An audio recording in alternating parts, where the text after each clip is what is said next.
Tara guys, samahan nyo na naman kami sa aming ride ngayong 2024. Kasamahan ko na naman uli ang aking kaibigan nga si Nipo siya.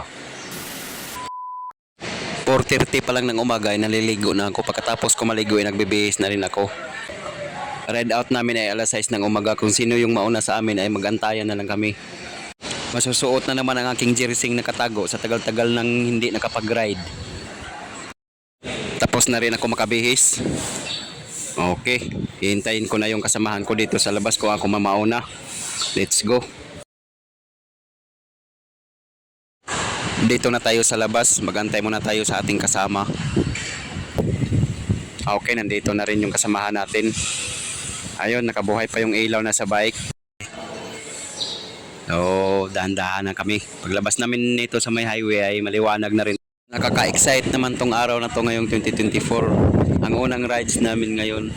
Nakakapanibago nga lang kasi ngayon lang uli nakapadyak. Medyo mabigat-bigat na sa katawan. Pakiramdam ko, di ko nakakayanin ito pag umahon. Pero subukan na lang. Ganon din yung kasamahan ko ngayon lang din uli. Okay, dire-diretso na tayo. Maliwanag na rin.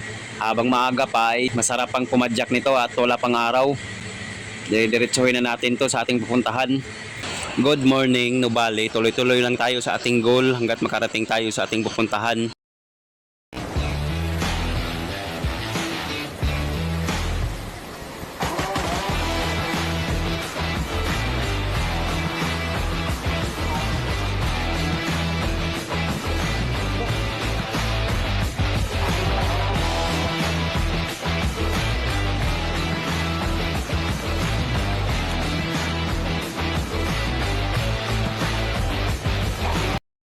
May mga naabutan na rin kaming mga siklista dito.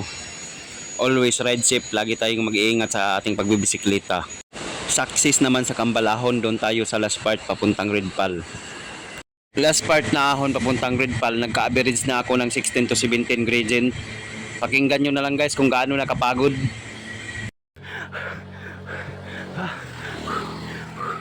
May tamang lakas pa naman tayo, kakayanin natin to hanggang sa taas. Nihintay na rin pala tayo ng kasamahan natin dito sa taas para sabay na naman kami uli akyat doon sa unahan. Saktong-sakto naman pagdating namin dito sa taas ay kailangan na namin kumain. Umorder na kami ng lumi espesyal at habang kumakain kami ay nakikwentuhan muna kami habang magpapahinga bago na naman uli kami buwaba. Oh ano, pagod yan, di lang nagpapahalata. Ano, susubo ka pa, marami pang rides na darating. Nakayanan din natin na walang tukod kahit wala na tayong ensayo. Pupunta na rin tayo sa Santa Rosa, Tagaytay Road. Pabalik na tayo pa uwi. Maraming salamat at sa sunod ulit ng ating pagra-ride.